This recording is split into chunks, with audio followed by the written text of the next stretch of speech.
Bonjour à tous et à toutes. Messieurs, mesdames, merci d'être au rendez-vous, notre rendez-vous traditionnel et annuel pour cette nouvelle conférence de presse. Un moment un peu privilégié, un moment dont la tonalité est différente par rapport aux autres années. Différente parce que c'est vraiment, on est vraiment sous le signe de l'espoir. Alors l'espoir pour une chose, c'est la mise en œuvre de la vaccination qui pour nous est vraiment enfin vaincre ce fichu virus, l'influenza aviaire.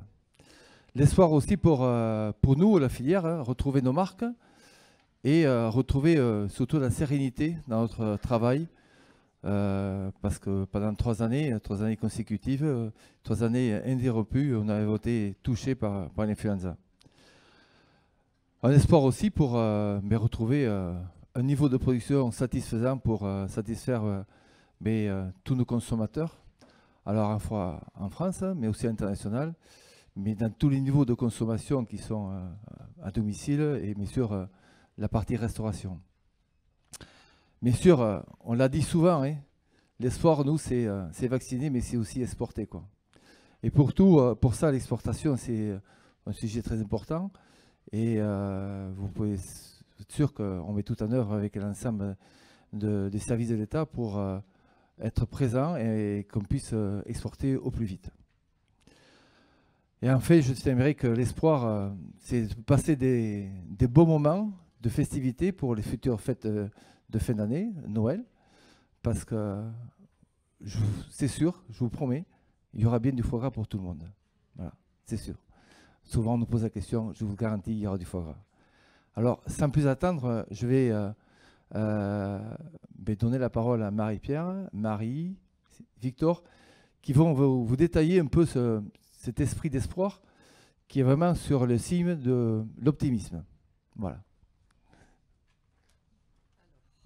Bonjour à tout le monde. Donc, effectivement, pour le déroulé de cette matinée, Marie, que vous connaissez, que vous avez rencontré l'année dernière, et qui est notre ingénieure en charge de toute la partie sanitaire, en particulier. Elle fait beaucoup d'autres choses aussi. Va nous parler donc des conditions de reprise de la production de foie gras dans des conditions qui sont maintenant, nous l'espérons, particulièrement sécurisées.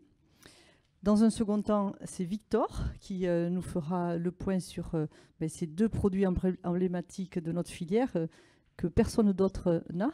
C'est le foie gras et le magret. Et on terminera, c'est moi qui terminerai par tout ce qui se prépare pour ces fêtes de fin d'année, une guirlande d'actions pour cette fin d'année. À toi, Marie. Merci Marie-Pierre, bonjour à tous. Alors je vais commencer par la partie la moins sympa, mais en tout cas c'est celle qui effectivement traduit le mieux le message d'espoir dont a parlé Eric en introduction. C'est cette fin d'année qui s'annonce enfin beaucoup plus sereine pour notre filière, grâce notamment à la vaccination. Mais je vais me permettre de faire un petit historique en fait, de là où on vient pour en arriver là aujourd'hui. La filière a traversé plusieurs épisodes aussi, on en est déjà à la 5e, mais là c'est particulièrement douloureux depuis l'année 2020 puisque on a enchaîné des saisons hivernales avec influenza aviaire depuis 2020 et chaque année de manière quasiment ininterrompue jusqu'à ce printemps où ça s'est terminé dans le sud-ouest avec les tout derniers foyers. Ce qu'on peut retenir de ça, c'est que toute la chaîne de production du foie gras a été concernée, en fait, a été touchée, même si c'est les éleveurs qui sont effectivement concernés par le virus en premier chef. Derrière, c'est des entreprises aussi qui sont mises à mal. Et sur ces dernières crises, on a eu la particularité d'avoir vraiment tous les maillons de la filière touchés, des éleveurs de reproducteurs, donc des accouveurs, ceux qui fournissent les canetons, jusqu'aux entreprises, bien sûr, qui sont les derniers maillons de la chaîne et qui sont évidemment derrière impactés, puisqu'il n'y a pas d'aval sans amont, tout comme il n'y a pas d'amont sans aval. Tous les bassins de production de la filière ont été touchés, le Sud-Ouest, puis les Pays de Loire, le Périgord. C'est moi ? Non. Moi, j'ai mon écran. C'est bon, moi, je vois.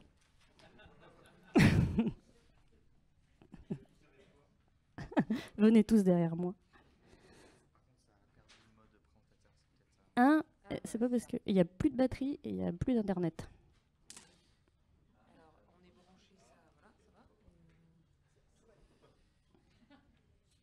Ah, ben voilà.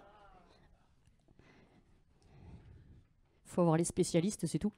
Le bilan de l'année 2022, c'était 80% des reproducteurs qui ont été décimés, c'est-à-dire des canards et des canes qui servent à fournir les petits canetons. 80% des reproducteurs de la filière ont été abattus. C'est considérable.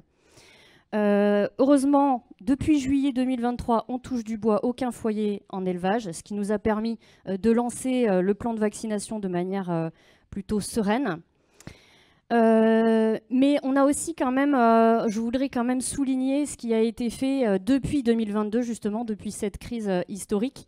Les professionnels de la filière canard, mais en concertation avec les filières de la filière, les acteurs des filières avicoles en général, se sont concertés pour mettre en place quand même des actions sur l'hiver dernier, puisqu'on savait que la vaccination ne pourrait pas être mise en œuvre aussi rapidement.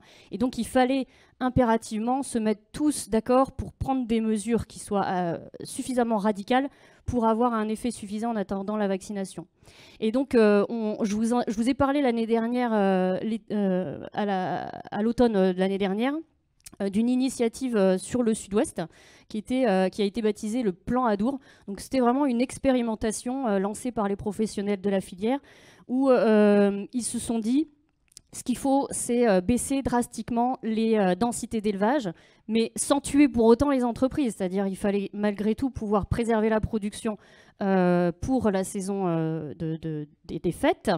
Et donc, c'était tout un programme très stratégique en identifiant les communes du sud-ouest qui sont particulièrement denses en élevage et imaginer un plan où on met tous les élevages en vide sanitaire en même temps. Donc ça a nécessité vraiment une coordination générale de l'ensemble de la filière et c'est quand même un plan qui mérite d'être salué, surtout parce que le résultat a été réellement concluant. Sur l'hiver 2022-2023, on a observé sur la zone du plan Adour, donc sur la zone sud-ouest, 95% de foyers en moins par rapport à la même zone l'année dernière. Donc c'était clairement concluant. C'était clairement une solution à ce moment-là, en attendant la vaccination. On est sur une solution de non-production, donc ça ne peut pas être une solution pérenne, c'est évident, mais en tout cas, c'est quelque chose qui a fonctionné et on peut en être fier. Du coup, dans le même temps, les Pays de Loire sont de nouveau plongés dans une épisode aussi, et ce qui fait qu'au sortir de l'hiver donc 2022-2023, ils ont bien observé que le plan Adour avait fonctionné sur le sud-ouest, et donc on a convenu qu'il fallait s'inspirer de ça pour mettre en place quelque chose d'à peu près équivalent. Alors on était sur une reprise, puisqu'on était post-crise, tous les élevages avaient été dépeuplés, mais par contre on a décidé de faire un redémarrage très prudent en identifiant de la même manière les communes particulièrement peuplées des 4 départements de Pays de Loire avec le 79. Donc 45 communes ont été identifiées. Et on a aussi identifié des périmètres autour des élevages de reproducteurs, parce que tous nos élevages de reproducteurs quasiment sont situés essentiellement dans le bassin des Pays de Loire. Et donc on a identifié des périmètres autour de ces élevages-là dans lesquels on ne remettait pas en place de canards, de la même manière que dans les 45 communes identifiées. Et donc pour ces élevages-là, alors que les autres ont pu reprendre courant fin février, début mars, eux, on a décidé collectivement, et on a été suivis par les pouvoirs publics pour le faire, on a décidé collectivement de ne pas les remettre en place avant le 15 mai, donc un vrai vide sanitaire prolongé, pour ce qui est des éleveurs et pour les engraisseurs, donc qui derrière reçoivent les animaux une fois qu'ils sont prêts à engraisser, on a décidé de les laisser vides jusqu'au 15 juin. Alors, heureusement, cet hiver, même si dans les Pays de Loire, il y a eu quand même une nouvelle vague, la différence avec 2022, c'est qu'on a pu préserver la capacité de fourniture en caneton, et ça doit être souligné, parce que nos accouveurs ont réalisé une prouesse, on peut le dire, de délocaliser le plus possible, en même pas une année, des élevages de futurs reproducteurs, donc les jeunes canes et les jeunes canards qui vont devenir des animaux à pondre, quoi. Ils ont été délocalisés le plus possible vers des zones beaucoup moins denses en élevage avicole et en élevage de canards tout particulièrement en France. C'est un travail qui devra se poursuivre à l'avenir, puisque on ne peut plus se prendre le risque en fait d'avoir la source finalement de notre production toute localisée au même endroit. Et donc c'est vraiment un travail qui se poursuit, qui va se poursuivre dans l'avenir, avec la création de fermes de ponte. C'est ça qui est le plus compliqué à délocaliser, hein. Une ferme de ponte, c'est une vraie entreprise en soi. Il faut des compétences, il faut du personnel, et donc ça sera travaillé, mais dans un temps un petit peu plus long. Alors on arrive aujourd'hui, on est au mois d'octobre 2023, et on arrive enfin, après plusieurs années de volonté d'y aller, on va dire, au niveau de notre filière, on arrive enfin à la vaccination pour tous nos canards, donc que ce soit pour la filière foie gras et pour la filière canard de chair. 64 millions de canards vont être vaccinés sur une année, donc sur 2023-2024. Elle a démarré le 2 octobre 2023. C'est Marc Fesneau qui a donné le top départ dans l'élevage d'Éric Dumas le 2 octobre. Et il a pu se rendre en suivant dans un élevage du Gers, où il a pu apprécier l'organisation qui a été orchestrée pendant l'été pour pouvoir mettre en place cette vaccination dans de bonnes conditions. C'est réellement une première mondiale. Clairement, on est le premier pays au monde à vacciner et à vouloir maintenir nos exportations. Et pour ça, on est vraiment le premier pays à mettre en place un dispositif aussi drastique de surveillance des animaux. La difficulté quand on vaccine, c'est que en fait, la perception vis-à-vis de l'extérieur, c'est qu'on va cacher des choses, puisqu'on vaccine, les animaux ne manifesteront plus aucun signe clinique. C'est ça le risque. Et donc, en France, c'est vraiment le point le plus important, c'est le plan de surveillance qui est mis derrière. Il y a un plan de dépistage des animaux qui est réellement drastique sur notre filière et sur notre territoire pour pouvoir dépister le moindre passage viral qui pourrait circuler à bas bruit parce qu'on ne le voit pas à cause de la vaccination.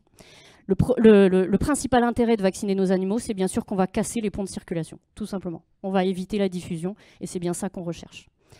Donc les animaux vont être vaccinés en 2 injections, une à 10 jours d'âge, puis une autre à 28 jours, sachant qu'ils quittent les élevages pour aller en salle d'engraissement entre 75 et 90 jours pour les labels rouges. Et avec ça, on espère en tout cas que toutes les filières, les espèces avicoles seront protégées et qu'on évitera la propagation. Vraiment, ce qu'on souhaite, c'est enfin éviter les abattages préventifs massifs. Des abattages préventifs, il y en aura très probablement. Il y aura des foyers, ça c'est attendu. Ça n'empêche pas totalement l'introduction de virus dans les élevages. C'est attendu, mais en tout cas, ce qui est certain, c'est qu'on doit éviter les abattages massifs comme on a pu le connaître. Et c'est bien ça ce qu'on recherche. Donc c'est un coût estimé pour cette première année de 100 millions d'euros. Donc 85% va être pris en charge par l'État et 15% reste à la charge des filières. Alors je voudrais terminer sur l'enjeu de l'export parce que ça a déjà été dit par Eric et puis ça sera redit certainement ensuite dans les discussions, mais il y a réellement un gros enjeu pour notre filière et pour les filières avicoles en général en France. Pour notre filière, c'est vraiment de pouvoir vacciner, mais de continuer aussi à exporter. C'est un réel enjeu pour notre produit, pour nos produits, puisque près de 80 pays dans le monde sont amateurs de foie gras et il serait dramatique en fait de perdre ça sur notre filière. Et donc c'est bien pour ça qu'on travaille d'arrache-pied sur cette volonté de transparence et de pédagogie en mettant en avant tout ce plan de surveillance draconien qui est fait et également de traçabilité, puisqu'il y a vraiment un enjeu de pouvoir tracer tous les animaux qui sont vaccinés de leur naissance jusqu'à l'abattage. Et c'est ça qu'on a réussi à mettre en place en très peu de temps finalement, grâce à un travail collectif avec l'État notamment. Donc le gros enjeu, c'est vraiment le gros objectif maintenant, c'est l'acceptabilité de la vaccination pour tous les pays dans le monde. Et heureusement, c'est plutôt bien parti, j'ai l'impression. Et là, c'est moi qui passe la parole à... Merci Marie, bonjour à tous. Donc on va parler d'abord un peu de production de la filière foie gras pour 2023, parce que c'est ça qui intéresse aussi les consommateurs en cette fin d'année. Et puis ensuite on parlera de l'amour des Français pour le produit, qui grâce à notre étude CSA annuelle nous permet de voir qu'il y a une cote d'amour pour le produit qui est exceptionnelle et qui reste intacte. Donc la production de foie gras qui reprend des couleurs en 2023, vous l'avez compris. Malgré tout, 2022, on partait d'un recul historique pour la filière foie gras, parce qu'on avait eu une baisse de production de 35% par rapport à 2021. Aujourd'hui, les estimations de 2023, elles nous amènent à dire qu'on va avoir plus 20% des volumes produits par rapport à 2022, mais tout est relatif, vous le voyez sur le graphique d'en bas qui suit l'évolution de la production française de foie gras donc sur les 10 dernières années, et on voit que cette production reste quand même assez basse, parce qu'on est à moins 50% des volumes produits en 2023 par rapport à 2013. Donc on passe de 18 000 tonnes, 18 600 à 9 800 tonnes. Donc la production, vous le comprenez, elle est toujours limitée pour plusieurs raisons. Marie vous a présenté plusieurs de ces raisons. Le manque de canetons, notamment dû à la crise 2021-2022. Également les mesures de prudence liées à des plans de dédensification, que ce soit dans le premier bassin de production, la zone Adour, où on a dédensifié cet hiver et qui a des impacts sur la production 2023, mais aussi sur les retards de production qu'on a engagés, notamment sur le bassin de l'Ouest, donc dans les communes les plus densément peuplées, pour éviter une résurgence du virus. Malgré tout, on a également une résurgence du virus sur le bassin du sud-ouest en mai 2023, donc ce qui nous a amené à avoir des zones réglementées et donc des baisses de production. Donc cette production 2023 qui reste limitée, malgré une légère hausse une hausse de 20% par rapport à 2022. Et au global, l'offre disponible, parce que finalement c'est ça qui est intéressant pour le consommateur, c'est savoir s'il va y avoir de la disponibilité en fin d'année. Donc comme vous l'a dit Eric, il y aura de la disponibilité qui sera ni plus ni moins que celle que l'année dernière. Ce sera des niveaux équivalents en raison des stocks très faibles qui restaient en début 2023, parce que des stocks ont dû être mobilisés pour répondre à la demande l'année dernière.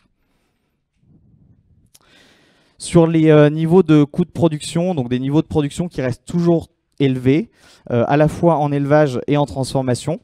Donc en élevage, on fait face à un fléchissement des coûts de l'aliment dans toutes les autres filières, comme dans toutes les autres filières avicoles depuis quelques mois, mais qui sont compensés en partie par une augmentation du coût de la main-d'œuvre et du coût des canetons liés à leur rareté.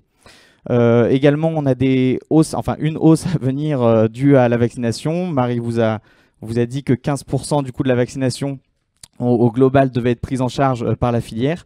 Donc évidemment, c'est une hausse qui va devoir se répercuter, qui doit être prise en compte dans les indicateurs de coût de production du CIFOG. Sur la partie transformation, donc évidemment, il y a une hausse des charges, comme dans tous les secteurs, dans toutes les entreprises de l'agroalimentaire en général, sur tous les postes de charge liés à l'énergie, aux emballages, au transport ou encore à la main-d'œuvre. Donc voilà pour ce qui est de la partie marché-production. Maintenant, on va parler de notre traditionnelle enquête, étude CSA, qui nous permet d'identifier l'amour des Français pour le produit. On en parle à chaque lancement de la saison festive, parce qu'on est aussi fiers de vous présenter que le foie gras le foie gras et le magret sont deux emblèmes indissociables des fêtes de fin d'année.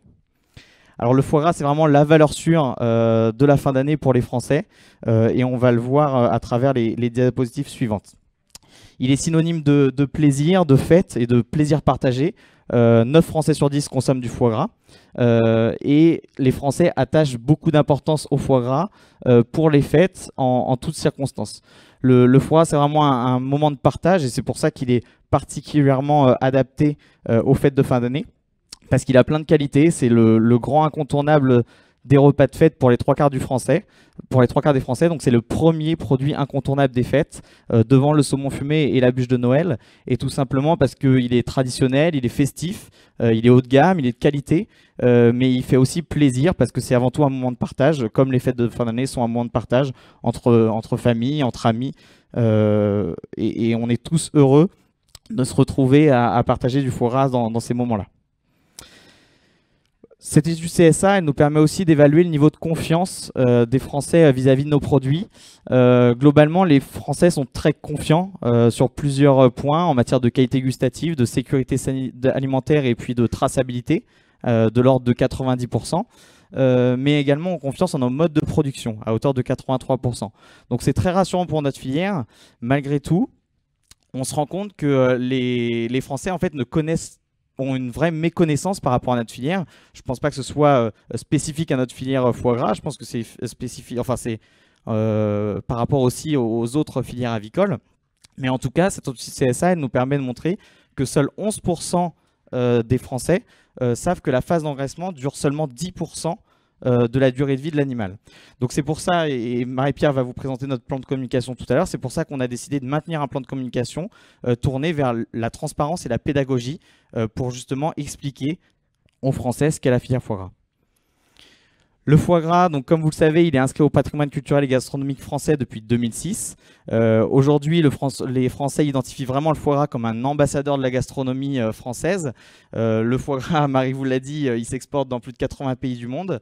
Et il est vraiment identifié sur les tables à l'étranger comme l'emblème de la gastronomie française. C'est vraiment un produit made in France qui préserve un savoir-faire traditionnel et qui est identifié comme à préserver par 90% des Français.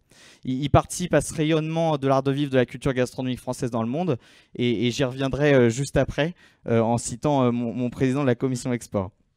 Le foie gras, donc c'est aussi un logo Origine France qui a été développé par le CIFOG en 2019. Donc c'est une démarche qu'on a souhaité pour mettre en avant justement l'origine de France. Donc ça implique que les animaux soient nés, élevés, engraissés, abattus et transformés sur le territoire français.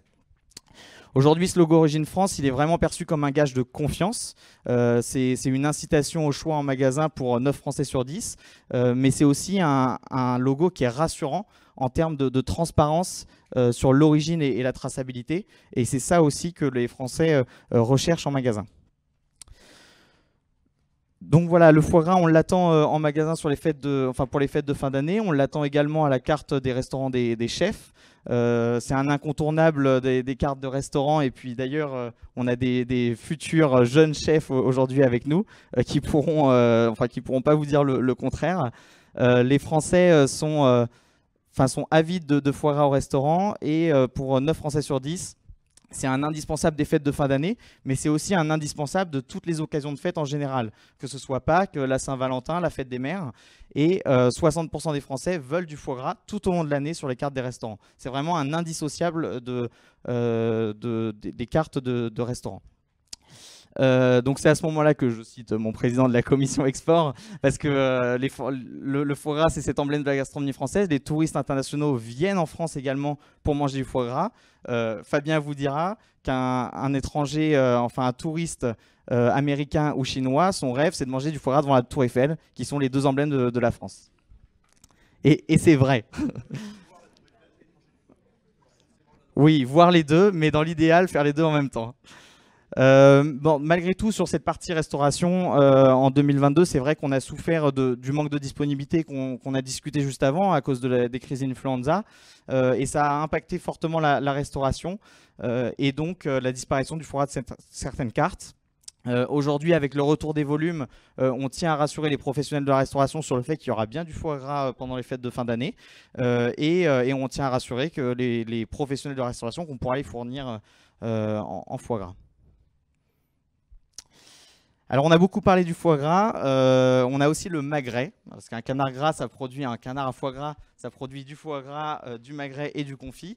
Donc, notre étude CSA se porte aussi en partie sur le magret. Le magret, il fera aussi partie de la fête cette année.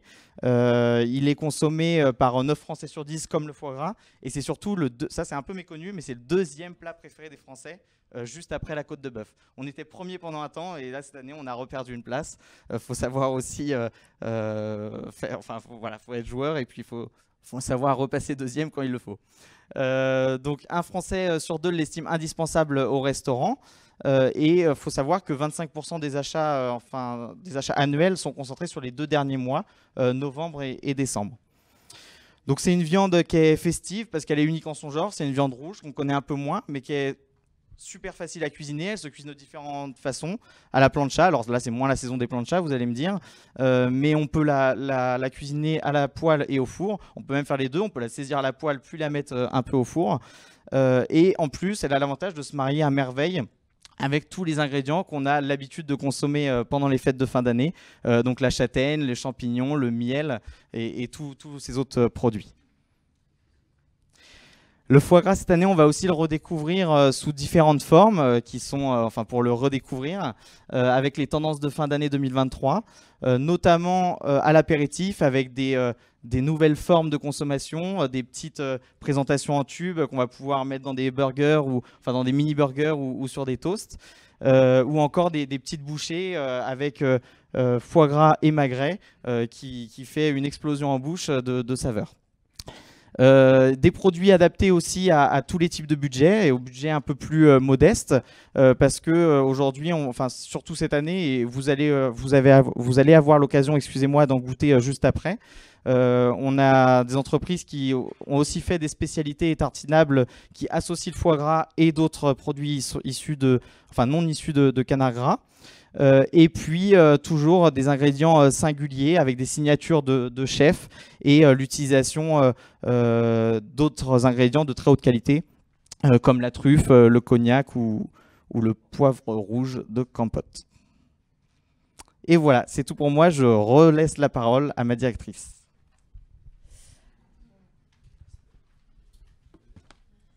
Alors merci Victor, tu nous as mis l'eau à la bouche, vous l'avez vu.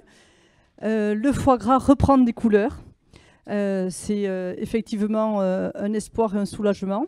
Nous avons préparé pour cette fin d'année toute une guirlande d'actions pour remettre à l'esprit nos produits, puisque l'année dernière en particulier, les consommateurs ont été privés de nos fabuleux produits. Il y a le magret, le foie gras et le confit. Moi, je n'oublie pas le confit, que j'affectionne particulièrement aussi.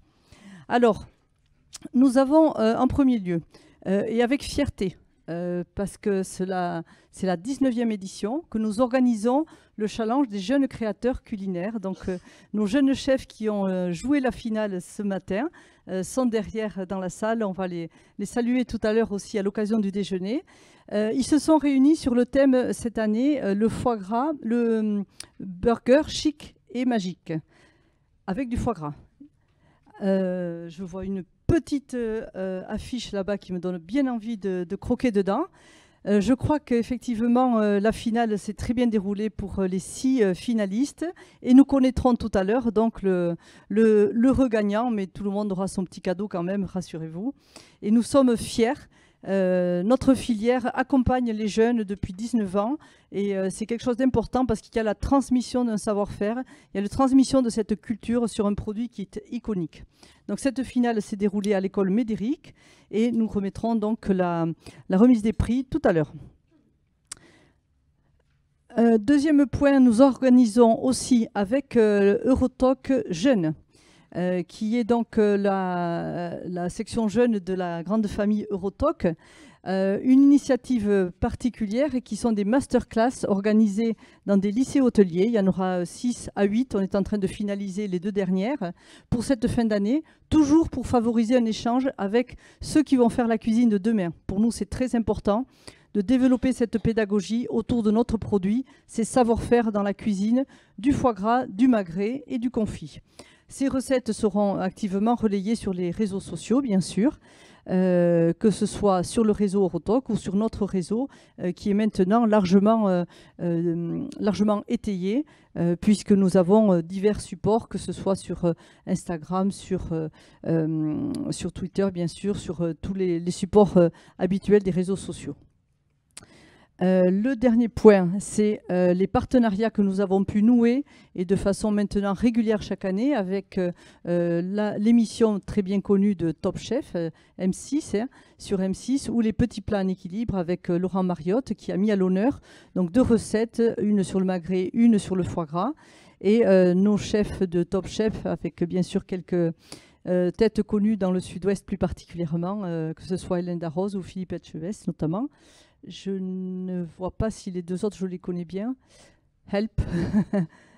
Je ne sais pas. Bon, enfin, bref. Pardonnez-moi, ça ne me revient pas. Bon, ce sont des amoureux de nos produits de toute façon, puisqu'ils consacreront... Ils vont consacrer une émission sur nos produits de la filière. Donc ça, c'est à découvrir en fin d'année ou début de l'année prochaine également. Nous sommes connectés, je dirais même hyper connectés avec les réseaux sociaux. Nous avons noué un petit partenariat avec une influenceuse, Megalofood, qui, vous avez même en primeur la découverte des recettes qu'elle va nous proposer sur son site. Les maquis de magret qui sont là-bas, on en croquerait tout de suite. Hein. Le magret à la plancha, je crois qu'il est derrière moi, présenté en petites brochettes. C'est encore plus savoureux. Et les petites pizzettas aux figues et foie gras poêlé. Et également, on a le bord de foie gras qui est présenté ici. Et la petite dernière recette, vous l'aurez en primeur. Moi, je la connais, mais vous ne la connaissez pas. Voilà. Donc, effectivement, nous allons animer l'univers digital, bien sûr, qui est l'univers maintenant privilégié des jeunes générations. Parce que notre ambition, et Victor le disait tout à l'heure, c'est de développer la pédagogie auprès des jeunes générations, que ce soit les jeunes chefs, que ce soit également les jeunes consommateurs.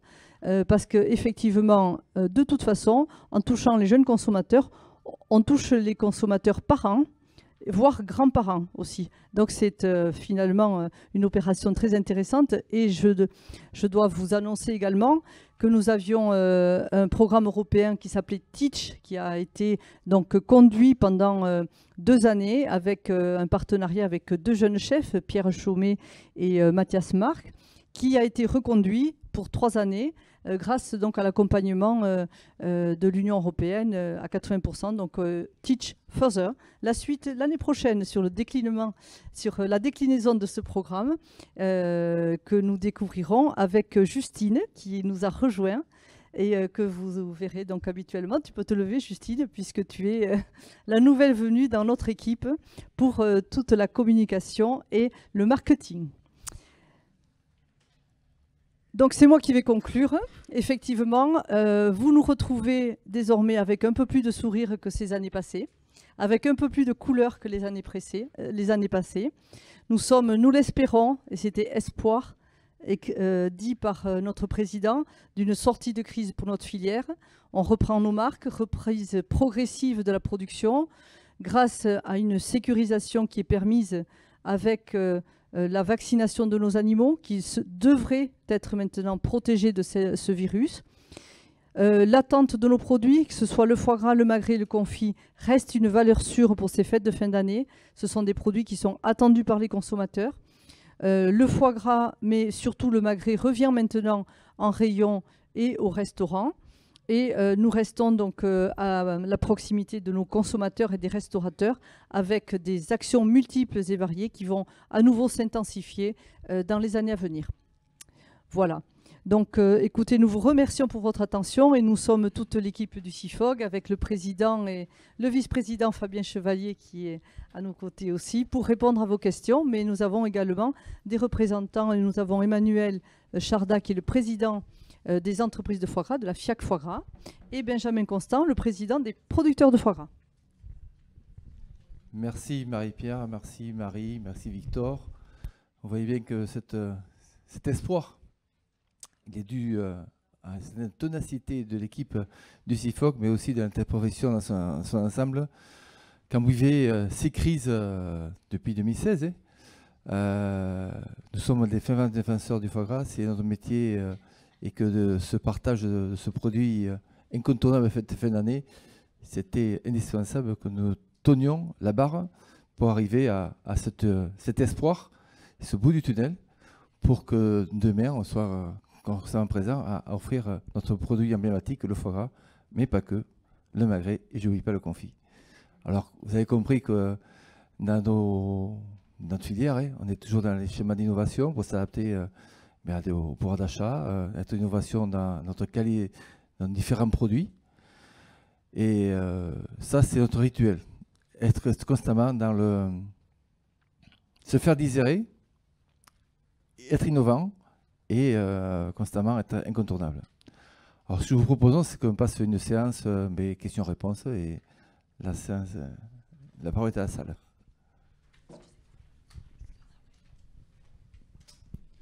Bonjour, Vincent Gueillot pour la France Agricole. Le sujet de la délocalisation d'élevage de reproducteurs a été évoqué. Alors on se doute que ça va prendre du temps. Est-ce qu'une méthode est déjà arrêtée? Est-ce que ça va être adossé à des cessations d'activité? Et puis, est-ce que vous êtes optimiste sur la création de nouveaux ateliers quand on voit que c'est toujours assez compliqué de créer des ateliers, en particulier en aviculture, de créer des nouveaux bâtiments, il peut y avoir des recours de riverains ou autres. Comment vous abordez un petit peu ce sujet-là? Est-ce que des choses sont déjà arrêtées? Alors, on va le faire à plusieurs voix. Hein. Alors, en fait, c'est un sujet qui de l'élevage de demain. Comment appréhender demain une nouvelle crise? Comment appréhender ce que nous avons vécu, on doit tirer des enseignements. En effet, comme Marie a évoqué, notre trésor de guerre qui est la partie génétique et reproducteur, qui se trouve simplement sur une partie territoire, où en effet c'est dangereux. Nous devons penser à délocaliser ou peut-être relocaliser ou diluer ce niveau de risque en mettant nos reproducteurs sur des zones beaucoup moins denses. Ça se fera systématiquement par de l'accompagnement. Les miracles, on n'aura pas. Il faudra créer des compétences de territoire, de l'accompagnement par rapport à créer un nouveau métier sur des zones où il n'y a peut-être pas la fibre d'élevage. Ce qui est sûr, c'est qu'aujourd'hui, c'est un enjeu pour préserver notre périmètre génétique, mais aussi reproducteur. Nous n'avons pas le choix, il faut le faire. Voilà. Alors Benjamin, est-ce que tu veux apporter voilà. Le chantier est lancé. 2022, vous avez compris, 80% de nos reproducteurs ont été abattus. On a pris peur, on a eu peur. Heureusement, qui a été évoqué, nos sélectionneurs ont fait des miracles pour avoir le rebond et revenir en production. Le chemin est entrepris pour essayer de délocaliser la partie reproduction sur d'autres zones.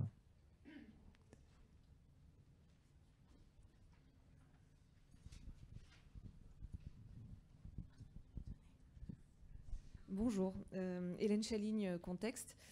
Concernant le coût de la vaccination, vous avez parlé des 100 millions d'euros qui donc, sont pris en charge à 85% par l'État. Les 15% restants, est-ce qu'ils restent à charge seulement de la filière foie gras ou est-ce que c'est dilué entre plusieurs filières avicoles, considérant qu'en vaccinant vos canards, vous protégez aussi les autres filières?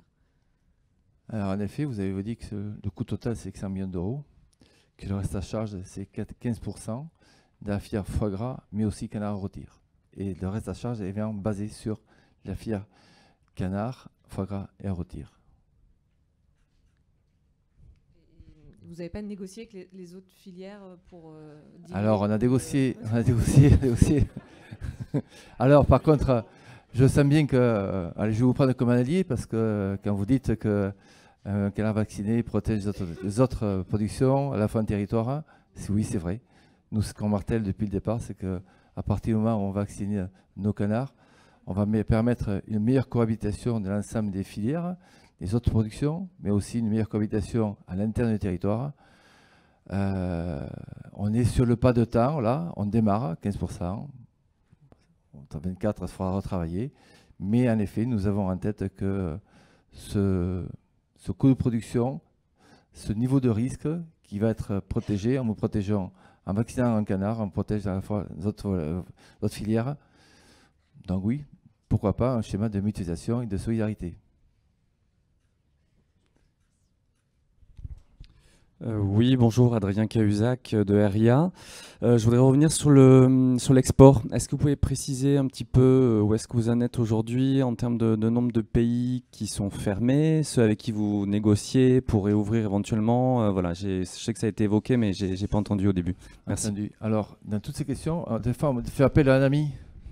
Voilà. Mon vice-président qui est spécialiste. En fait, je suis plus que son ami, on vit ensemble presque. Bon, alors, je suis un peu ébloui par contre. Ouais. Voilà. Alors, la réponse, comme l'a dit Marie tout à l'heure, on est dans l'acceptabilité de la vaccination, c'est ça qui est important. Aujourd'hui, nous, on exporte habituellement sur à peu près 80 pays. En fait, il y en a très peu où il y a un blocage. Il y a un pays qui bloque aujourd'hui, c'est le Japon, qui a carrément bloqué l'ensemble de ses importations de volailles, hein, pas uniquement de canards. Hein. Après, il y a des pays dans la même zone, on peut citer des pays qui acceptent la vaccination déjà et n'ont pas du tout de barrière à l'importation. Exemple Hong Kong. Hong Kong aujourd'hui, si vous êtes indemne d'influenza, vous pouvez exporter à Hong Kong même si vous vaccinez. Et puis d'autres pays qui discutent, qui nous observent beaucoup. Je citerai comme exemple le Canada, hein, qui, dans un premier temps, à partir du 2 octobre, on dit, bon, pour l'instant, on suspend. La semaine d'après, ils ont réouvert pour la conserve, parce qu'ils se sont aperçus que c'était bien d'avoir du foie gras à Noël. Donc, bon, il y a des discussions en cours, voilà. Et ça, c'est la plupart des discussions sur un certain nombre de pays. Mais je vais rejoindre la question qui a été posée tout à l'heure. L'acceptabilité de la vaccination, c'est quelque chose qui est au niveau mondial. En fait, si la France est très observée, c'est d'une part parce qu'elle va vacciner. Comme l'a dit Marie, on est le premier pays grand exportateur de volailles à vacciner. Mais on met en place derrière une surveillance qui doit rassurer et qui va rassurer, j'en suis convaincu, parce qu'on est vraiment sur un dispositif très strict et qui est une première au monde. Et si on est observé aussi par tous ces pays, c'est pas parce que ce sont forcément des producteurs de canards, hein, ce sont des producteurs de volailles, souvent, qu'ils envisagent peut-être demain de vacciner autre chose que du canard, aussi. Donc vous voyez, ça répond aussi un peu à la question qui a été posée tout à l'heure. C'est le début de tout un processus qui va nous amener l'espoir, comme tu le disais. Et il faut positiver par rapport à ces questions à l'export, parce qu'en fait, il y a très peu de pays qui bloquent complètement. Alors, c'est vrai que c'est pas moindre, parce que le Japon est la principale destination à l'export hors UE. Hors UE, hors UE. Hors Europe, oui, hors Europe, c'est la principale destination à l'exportation habituellement de notre filière. C'est 6 à 7%, 6 à 7% de la production nationale. Si, c'est ça. Si, c'est ça. Voilà, à peu près. Donc, c'est pas rien. Mais bon, c'est voilà. Là, on est dans des discussions qui sont beaucoup plus au-delà d'être bilatérales, ils sont aussi avec l'Europe sur un certain nombre de sujets qui dépassent la vaccination. Bonjour. C'est-à-dire qu'il y a des accords sur différents sujets sanitaires qui dépassent la vaccination où ils demandent la réciprocité des mesures. Donc voilà, c'est un sujet qui va avancer, mais à la vitesse de la diplomatie européenne.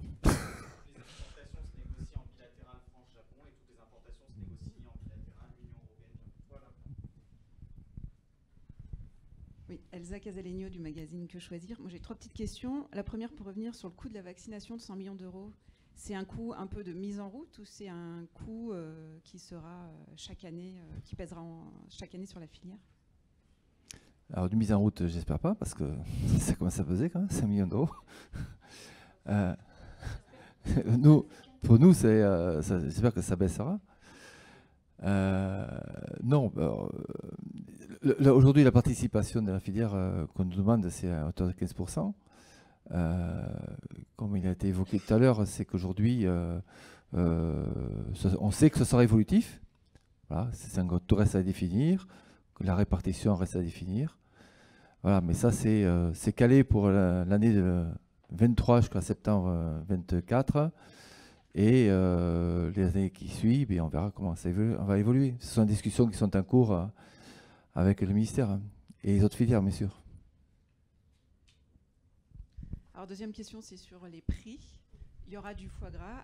À quel prix il va arriver dans les rayons des grandes surfaces? Et quelle est la hausse par rapport aux années précédentes? Allez, on va laisser les professionnels de Laval. Bon, je ne fais pas que de l'export. Non, je dirais que en fait, notre métier subit l'inflation qu'a subi tous les produits cette année. Donc on peut considérer qu'avec le niveau d'inflation moyen, on va avoir le même genre de répercussions cette année. Donc un produit qui reste un produit exceptionnel, que les gens ont envie de se payer pour se faire plaisir, même en période de crise, parce que ça, à chaque fois que mes cheveux blancs le prouvent, l'expérience fait que chaque fois qu'il y a une crise, nos produits, ce sont des produits refuges pour les fêtes de fin d'année. Et voilà, on peut dire que là-dessus, on est plutôt sur un calme plat avec l'impact de l'inflation normale. Donc, contrairement en alimentaire, c'est plus de 20%. Ah non, par rapport à l'année dernière, non. Non, par rapport à il y a 2 ans. Ah bah oui. Par rapport à l'année dernière, on est à peu près sur 5%, je crois, à peu près. 5%. Ouais. C'est ça, à peu près, de 4 à 5% hein, de mémoire. Mais on va subir la même chose, oui. Oui, bien sûr, mais bon. Voilà. Et dernière question sur toutes les alternatives vegan, in vitro, et puis le foie gras sans gavage. La filière, à quelle appréhension vis-à-vis de ces alternatives? Alors, c'est pas du foie gras, déjà. C'est pas du foie gras. Voilà.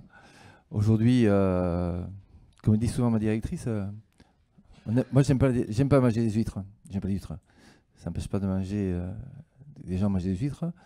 Est-ce qu'aujourd'hui, ça peut remplacer le foie gras? J'y crois pas du tout. Voilà. La personne la plus avertie là-dessus, c'est Emmanuel peut-être, pour répondre. Bonjour à tous. Effectivement, ce qu'on peut dire sur l'ensemble de vos 3 questions, c'est que l'an passé, à Noël 2022, nos taux de sortie de foie gras en magasin ont été les plus élevés qu'on ait jamais connus depuis en tout cas 10 ou 15 ans. Donc c'est quand même la preuve que le consommateur est là, que le consommateur, ce qu'il a annoncé dans les enquêtes, il le fait aussi quand il est dans les magasins. L'enquête CSA que Victor nous a présentée. Nous, dans les entreprises, on a constaté des excellents taux de sortie. Et ça, c'est très, très important. Et notre travail au niveau interprofessionnel avec la RSO, la responsabilité sociétale des organisations, comme les RSE de nos entreprises, c'est de montrer que notre filière foie gras est une filière durable, admirable, et qu'on est capable de répondre aux attentes des consommateurs qui veulent de la production animale et qui veulent avoir des produits issus de l'élevage en France. Voilà. Après, pour les autres, il y a d'autres alternatives qui ne sont pas du foie gras. On a goûté et on n'a plus de doute. Bonjour, Patricia Chéropoulos de 60 millions de consommateurs. L'an dernier, il me semble que certains producteurs utilisaient aussi des cannes pour pallier à la production de foie gras. Est-ce que c'est quelque chose qui est toujours à l'étude ou qui est peut-être commercialisé déjà? Alors oui, en effet, l'an dernier, on s'est réfugié sur l'exploitation des canettes. Les conséquences, c'était dû à la destruction de l'ensemble des reproducteurs, 80% des reproducteurs, pénurie de canetons. Pour nous, c'était un test de réévaluer un peu la faisabilité des canettes. Je vous ai parlé en tant que producteur, c'est très très difficile d'aujourd'hui de travailler avec des canettes et le rendu, on n'est pas là. Aujourd'hui, à partir du moment où vous avez la possibilité de revoir des canetons mâles, on reviendra sur notre traditionnel d'exploiter des canetons mâles. Mais c'était une expérience qu'il fallait réévaluer. Voilà. Aujourd'hui, la canette ne correspond pas en termes de pénibilité et du rendu.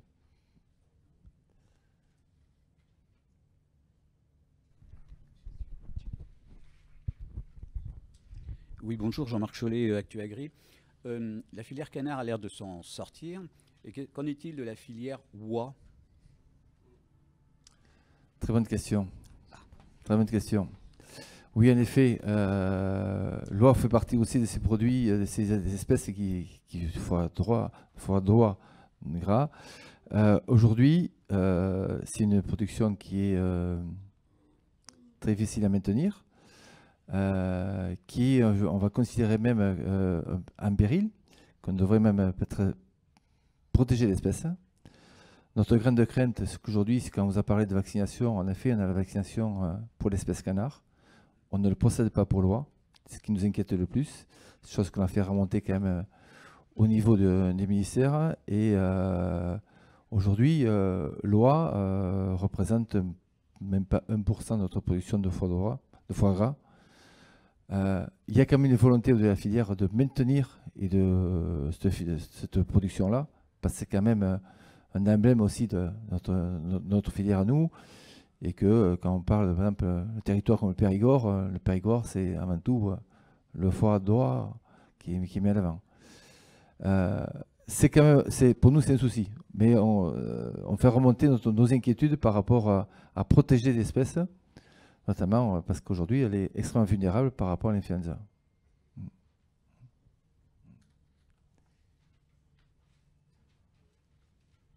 Ah oui, je voulais rebondir sur une question export.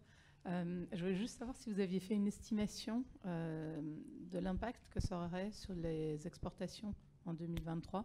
Effectivement, on a le Japon, on a des chiffres, mais je crois qu'il y a peut-être des ventes qui avaient été déjà faites avant. Voilà. Est-ce que vous avez une estimation des exportations? Alors, vous parlez de l'impact de quoi? De la vaccination ou de l'influenza cette année? Est-ce que vous avez une estimation des exportations de foie gras? Voilà, parce que en fait, la vaccination aura assez peu d'impact enfin, elle en aura un peu sur le Japon, comme on vient de le dire, mais ce qui a plus impacté nos exportations, c'est plutôt le fait que la France n'était plus indemne. Voilà. Donc ça va nous... Alors, malheureusement, c'est difficile de vous répondre avant d'avoir les chiffres de fin d'année, parce que quand même, il y a les chiffres de fin d'année comptent. Ce qu'on peut dire, c'est qu'à date, on a plutôt une balance commerciale déficitaire et que ce n'est pas du tout notre habitude. Parce que depuis, je ne sais pas, Marie-Pierre, 30 ans, hein, depuis toujours, depuis qu'on le calcule, la balance commerciale du foie gras était positive, même l'année dernière. Même l'année dernière. Cette année, j'ai peur que ce ne soit pas tout à fait le cas. Voilà. En tout cas, les derniers chiffres montre que alors l'année dernière aussi on était en retard à cette époque-là, donc c'est pas facile de vous répondre là, mais voilà, ce que je peux vous dire c'est ça. On a été en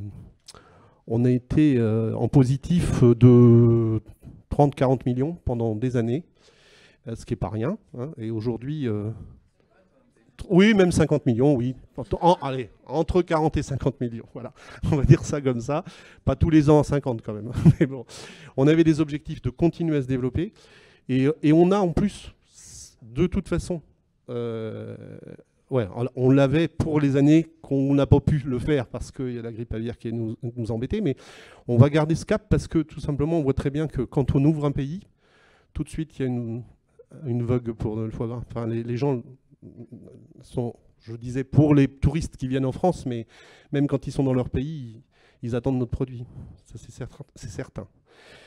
Voilà, c'est tout ce que je peux dire aujourd'hui. C'est sûr que passer d'une balance commerciale où la France a besoin de balance commerciale et de secteurs avec des balances commerciales positives, comme celui du foie gras, de secteurs comme celui du foie gras, de 40 ou de 50 millions à une balance commerciale qui risque d'être négative ou légèrement négative cette année, ça... Oui, voilà. Non, mais enfin, il faut s'y attendre quand même. Parce que, et c'est pour ça que c'est très important de travailler sur l'acceptabilité de la vaccination, parce que la vaccination va nous permettre de garder peut-être notre statut indemne, on espère le plus possible. En tout cas, on a obtenu de la régionalisation, on a obtenu plein de choses donc, qui peuvent nous permettre de continuer à exporter à condition de limiter la diffusion du virus. Donc voilà, il faut que tout ça se mette en place et puis on va repartir avec beaucoup d'espoir. En complément, je pense que ce qui est le plus important, c'est le premier indicateur, c'est garder le plus longtemps possible la partie du statut indemne. Voilà. Ça, c'est le premier seuil. Ça. Qui permet en fait d'exporter.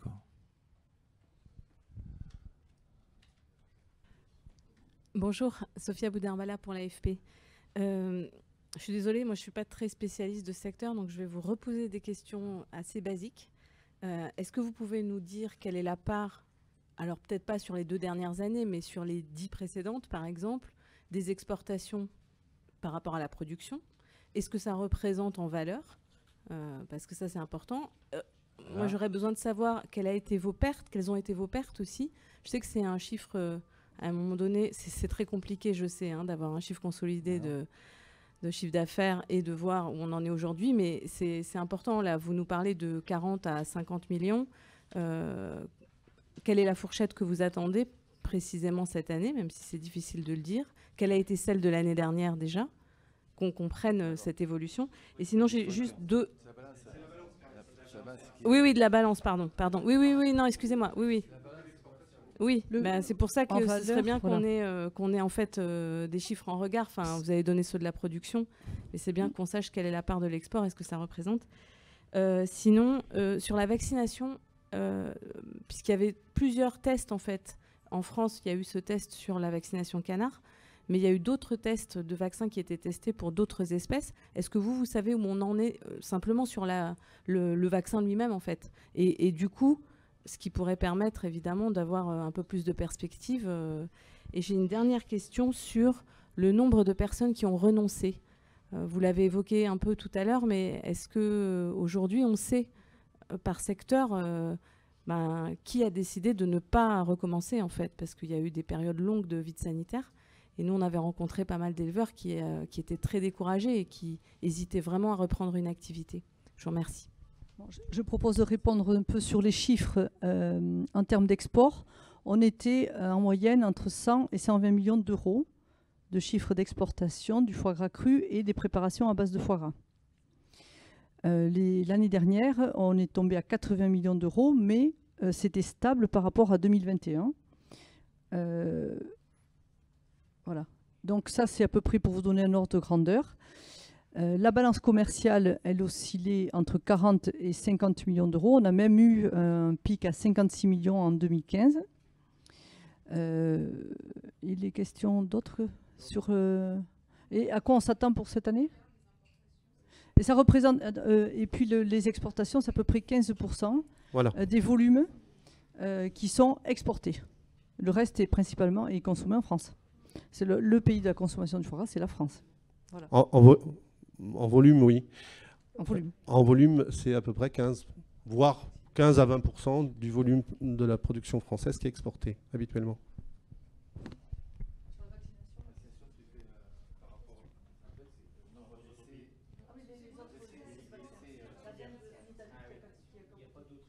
Oui. C'est la différence, vous voyez bien. Ça vient principalement des pays européens. Bulgarie, Hongrie principalement. Pas principalement, même uniquement, je crois. En grande majorité, oui. En grande majorité, oui.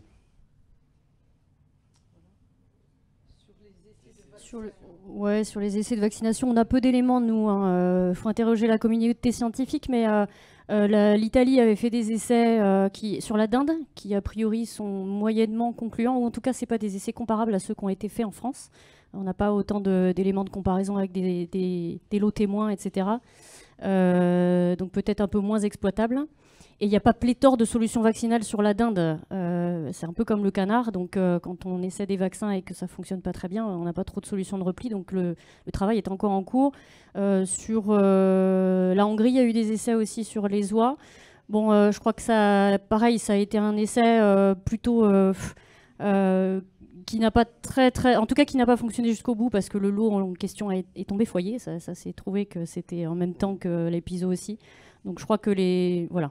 Mais on n'en sait pas beaucoup plus, nous, à notre niveau. Hein. Oui, c'est ça. En France, il n'y a eu que sur le canard, oui, pardon.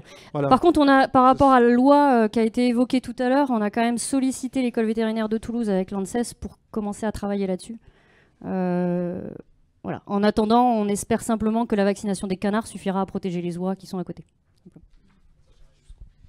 J'aimerais juste revenir 2 secondes sur l'export parce que j'aimerais qu'il n'y ait pas trop de conclusions hâtives. On a parlé de la balance commerciale, on a parlé de nos volumes exportés et de les importations. Si notre balance commerciale est très faible aujourd'hui, c'est pas parce qu'il y a une augmentation des volumes importés. Hein. Parce que ça, non, mais c'est pour ça que on l'a vu l'année dernière et s'il y a une s'il y a une diminution de la, et c'est pas ce qu'on avait dit. Donc s'il y a une diminution de la balance commerciale, c'est parce que la valeur des importations a largement augmenté. Mais au niveau des volumes, ça s'est stabilisé par rapport à 2022.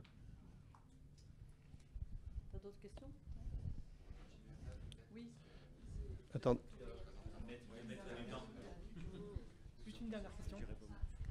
Juste une dernière question. Jérémy Bruno pour BFM Business. Par rapport à la disponibilité dans les rayons des magasins, l'année dernière, il avait été conseillé aux consommateurs de ne pas trop attendre pour ne pas manquer dans les dernières semaines de Noël. Est-ce que c'est toujours le même cas cette année? Est-ce qu'il faut faire un peu attention et s'y prendre à l'avance? Enfin, comment on en est dans les magasins cette année? C'est un bon conseil d'une ménagère de plus de 50 ans. Ne pas s'y prendre au dernier moment, n'est-ce pas, hein? Contrairement à ma collègue Marie qui s'en inquiète pas. Non, moi je vous dis, préparez-vous bien à l'avance parce que tous les foie gras mi-cuits sont préparés maintenant dans les entreprises. Ils sont soit à disposition dans les boutiques des marques, soit d'ores et déjà vous en trouvez en restauration, dans les linéaires ou dans les boutiques. Et effectivement, le foie gras mi-cuit, il est prêt pour Noël. Et si on s'y prend tôt, on n'est pas dans la cohue des achats de fête de fin d'année où quelquefois il y a quand même un petit peu d'inflation sur les prix. Donc suivez le conseil de la ménagère de plus de 50 ans. Voilà. C'est valable pour tout d'ailleurs.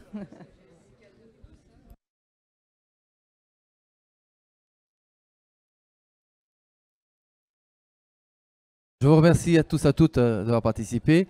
Je vous invite à rejoindre en bas la dégustation où apparemment il y aurait une nouvelle recette, voilà, à déguster. Voilà. Merci.